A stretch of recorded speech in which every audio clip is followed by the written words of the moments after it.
You know that specific creeping anxiety you get when you walk into a gym after a long break? Oh, yeah. I think everyone knows that feeling. You step onto the floor, and the smell of rubber and iron hits you, and it suddenly feels like everyone else in the room has this secret manual that you just never received. Right. They all seem to know exactly what they're doing. Exactly. You look at the racks of dumbbells, the barbells, the Yeah. machines that look like medieval torture devices, and you just freeze. Mm-hmm. You start doing the mental math, like, how many times do I lift this? Mm. How heavy should it be?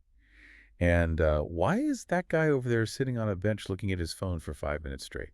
Is he lazy or does he know something I don't? Right. Is he onto something? Yeah. It is a very common experience. It's the black box problem. You see the inputs, people lifting heavy things, and you see the outputs, people getting stronger or bigger. Yeah.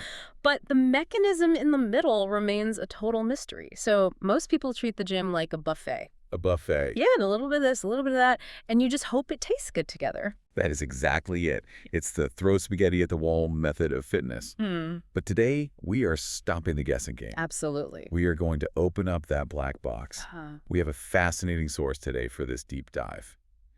It is a comprehensive technical manual titled Physical Abilities and Strength Training. And honestly, this thing is the blueprint. It really is. It covers physiology, program design, endurance systems. I mean, it's effectively the engineering manual for the human machine. And engineering is really the right word here, because what we are going to talk about today is the fundamental difference between exercising and training. Which is a huge distinction. Huge. Most people spend their lives exercising, which is fine, but they think they're training. I feel like I'm about to get called out here, but for the sake of the listener, let's draw that line clearly. What is the difference? Well, exercising is physical activity for its own sake. It's sweating, burning calories, getting the heart rate up. Like, I went for a run today to clear my head. Exactly. That's great for general health. But training implies a systematic application of stress to create a specific adaptation. A systematic stress. You aren't just doing things. You are sending a very specific, calculated signal to your body to change in a very specific way. And the sources we have today provide the formula for that adaptation. Okay, I want to decode that formula. Because looking at this manual strength isn't just one thing, is it? No, not at all. We use the word loosely in English. We say, oh, she's strong. But scientifically or in terms of physics, that is incredibly vague. It is vague. In our source material, they define strength basically as the ability to resist external resistance via muscle contraction. Okay. But that resistance can happen in very different ways. If you don't know which type of strength you are training, you might be building an engine that doesn't fit the car you're trying to drive. So what's the first big distinction? The first big split is between static and dynamic strength. Static meaning no movement, Yeah. like a plank. Correct. Imagine you are doing a squat, but you stop halfway down so your thighs are horizontal to the floor and you just hold it. Oh, I hate that. Right. Your muscles are screaming. They are contracting violently to keep you from falling, but there is no visible movement. That is static strength. The burn is definitely visible on my face in that scenario, Ah. but I get the point. And dynamic strength involves movement. Yes, visible movement where the muscle is shortening or stretching. But here is where it gets really interesting. The manual breaks dynamic strength down into 4 distinct flavors. 4 flavors. And this is where most people get it wrong because they train one flavor thinking they are getting the benefits of another. Okay, let's unpack these flavors. What's number 1? First is maximal strength. This is overcoming high resistance, think a very heavy weight at a slow speed. Because you physically cannot move it fast. It's so heavy. Okay, so that's the power lifter grinding out a heavy deadlift. Veins popping bar moving an inch a second. Precisely. It's about force production, not speed. Second, we have explosive strength.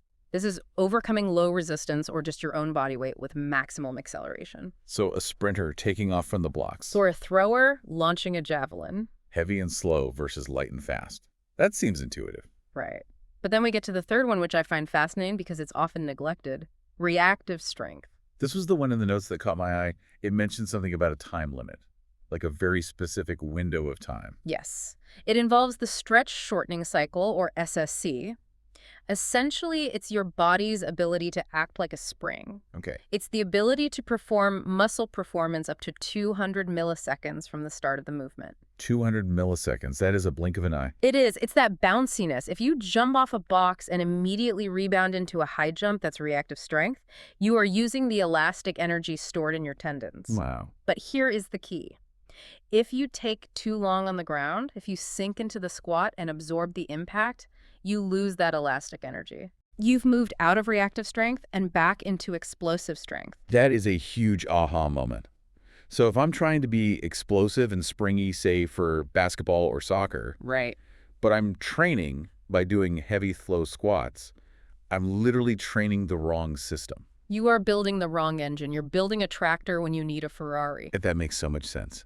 And the fourth one, Endurance strength. That's repeatedly overcoming low resistance at slow speeds for a long time. Think rowing, cross-country skiing, or high-rep calisthenics. so we have these four types: maximal, explosive, reactive, and endurance. How do we actually tell the body which one we want? Is there a switch we flip? The manual describes what I like to call a control panel. Imagine you have a mixing board in front of you with 3 dials. Okay, I'm picturing it. Dial 1 is load. How heavy is the resistance? Dial 2 is number of repetitions, and dial 3 is velocity of movement. Load, rip, speed. If you change one dial, you change the result entirely. You cannot max out all 3. Give me a practical example of how twisting these dials changes the outcome. Okay, let's say you turn the load dial all the way up. It becomes the dominant parameter. So it's very heavy. Right. By physics, the velocity dial has to go down because you can't move a max weight fast. And reps go down. What are you training? Maximal strength. Or hypertrophy building muscle size. Okay, that tracks. Now turn the load dial down to maybe 30%, but you crank the velocity dial to maximum. You move that light weight as fast as humanly possible. Now you are training power. And if I turn the number of repetitions dial up to 20 or 30? Then load and velocity naturally have to decrease, and you are training muscular endurance. I see. The mistake people make is they drift into the middle. They use a medium weight at a medium speed for medium reps. The junk miles of lifting. Exactly. They aren't sending a clear signal to the body. Yeah. You end up with a little bit of fatigue, but not much adaptation in any specific direction. That makes the math of the gym so much less intimidating. It's just inputs and outputs. If I Right. want to get big, I need load. If I Yeah. want to be fast, I need velocity. Exactly. But knowing the variables is one thing. Putting them into a calendar is another. The source details a 7-step process for program design. It does, and it's very thorough. We won't bore the listener with all 7 steps in minute detail, but I want to hit the ones that people usually mess up. The first one that jumped out at me was step 1, which is the needs analysis. Specifically, how they define the athlete. There is a surprising fact here about how they classify a beginner. I love this part because it hurts a lot of egos. It definitely hurt mine. The manual is very strict. It says if you have been training for less than 2 months, or, and this is the big one, if you've been training irregularly, you are classified as a beginner or untrained. Irregularly. That's the kicker. So the weekend warrior who hits the gym hard, then takes 2 weeks off, then goes back. Strictly speaking, physiologically, they are a beginner. Yes. And that matters because beginners respond differently to stress. You don't give a beginner an advanced program, they will either get hurt or burn out. But more importantly, a beginner can get stronger doing almost anything. They don't need complex periodization, they just need consistency. So consistency graduates you from beginner status, not just how much you can lift. Precisely. Now let's jump to step 4, exercise order. The logic of the list. Does it actually matter if I do my squats before my bicep curls? Or is that just gym etiquette? It matters immensely for safety and performance. The rule in the text is bold and clear. Power first. Power first. Why? Is it just because those moves are harder? It's about the nervous system. Think about the exercises that develop power, like a power clean, a snatch, or a high box jump. Okay. These require maximum velocity and extremely high coordination. They are skill heavy. If you do them at the end of a workout when you are tired, your reaction time is slower. Your technique falls apart. And bad technique with explosive movement sounds like a recipe for a blown tire. It is an injury waiting to happen. The hierarchy provided is power exercises first. Then other core exercises. These are your multi-joint movements involving large muscle groups like squats or bench presses. And then the small stuff. Finally, assistance exercises. Single joint movements for smaller muscles like bicep curls or calf raises. So big, complex, explosive stuff while your brain is fresh. Small isolation stuff when you're tired. Exactly. And within that, they offer some smart strategies for ordering those core exercises. For example, upper and lower body alternated. You do a squat, then a bench press. This allows your legs to recover while your arms work. It does. There is also push and pull alternated. You do a pushing movement like a shoulder press, followed by a pulling movement like a lat pull down. Which ensures you aren't exhausting the exact same muscle group twice in a row. Right. It's ideal for beginners because it manages fatigue so well. That makes sense. Now let's talk about the thing that I struggle with the most. Step 7. Rest periods. This goes back to my guy sitting on the bench looking at his phone. The forgotten variable. Feels like the forgotten variable because I feel guilty. If I'm just standing there for 2 minutes, I feel like I'm wasting time. I should be doing crunches or checking emails. But the guy looking at his phone, maybe he was right. He might have been right, depending on his goal. The manual states clearly rest is when the fuel recharges. It is not downtime. It is biological regeneration time. So what are the numbers? How long should we be waiting?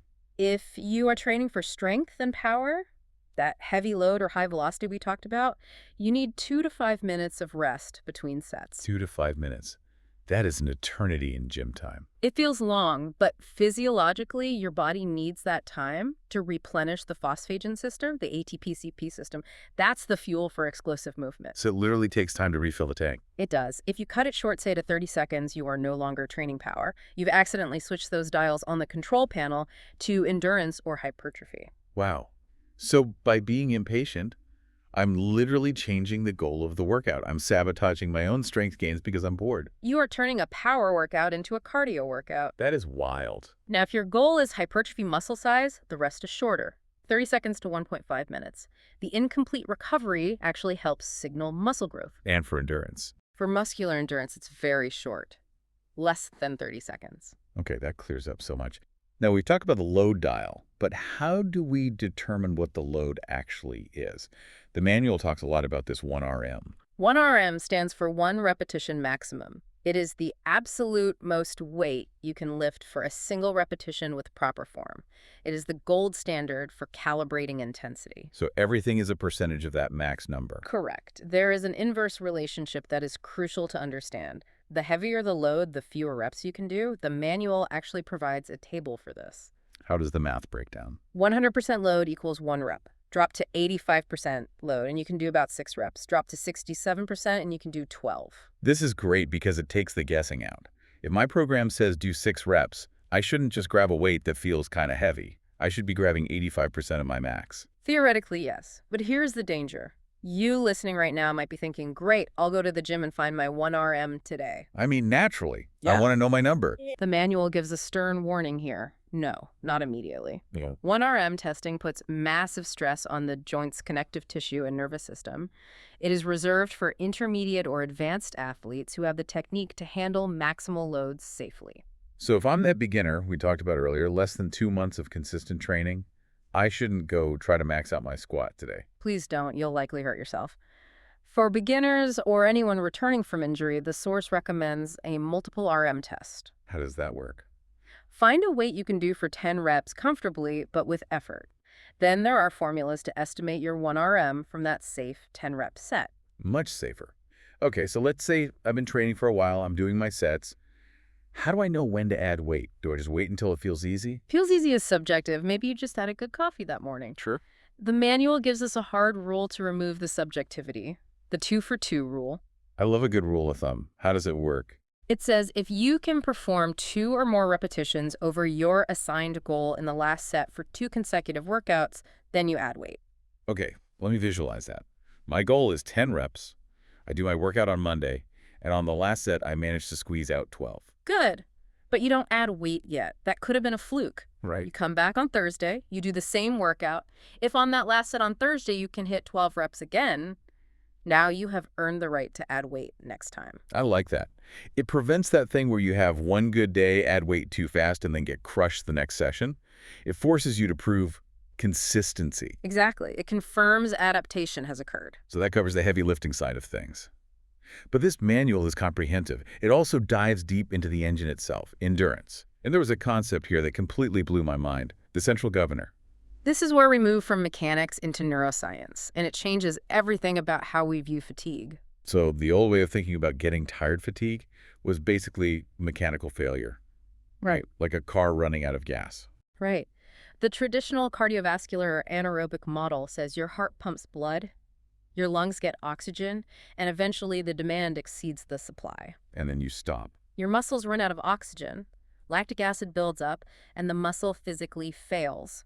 It stops working because it simply can't work anymore. But the manual introduces a new model proposed by Noakes in 2002. The central governor model. This theory suggests that fatigue isn't just your muscles failing, it's your brain making you stop. Your brain is sabotaging you. It's protecting you. The central nervous system monitors everything: temperature, fuel levels, oxygen. Okay. If it calculates that you are approaching a dangerous level where you might damage your heart or muscles, it proactively reduces the neural activation to your muscles. So it cuts the power, like a circuit breaker. It acts like a dimmer switch. You feel tired, you feel like you can't take another step. But strictly speaking, your muscles still have fuel. That is incredible. Your brain just won't let you access it because it wants to maintain homeostasis balance. That explains why, when you see marathon runners collapsing at the finish line, they can sometimes stand up 5 minutes later. Their legs weren't broken. Their brain just pulled the emergency brake. Exactly. And training in this model is partly about teaching the central governor that it's okay to push harder. You are recalibrating the brain's safety settings. You're proving to your brain, look, we went this fast and we didn't die. Precisely. So how do we train that engine?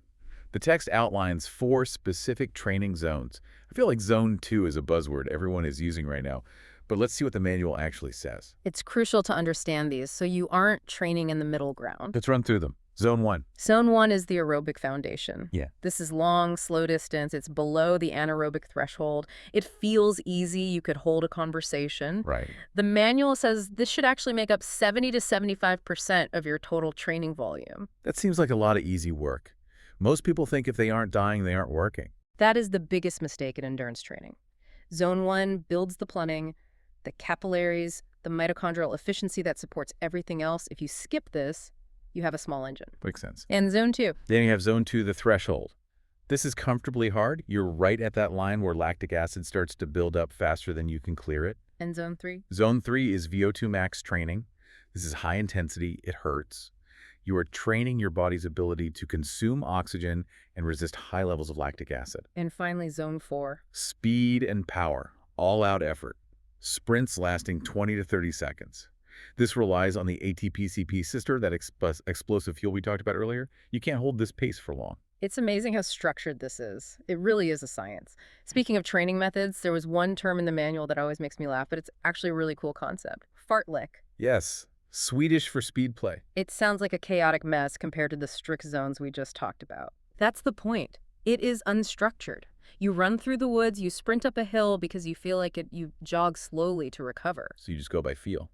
The manual highlights it as a great method for psychological relief. It breaks the monotony of staring at a stopwatch.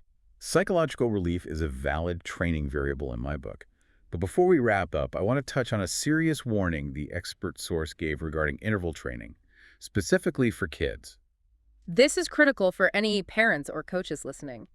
Interval training high intensity with rest periods is very effective for adults.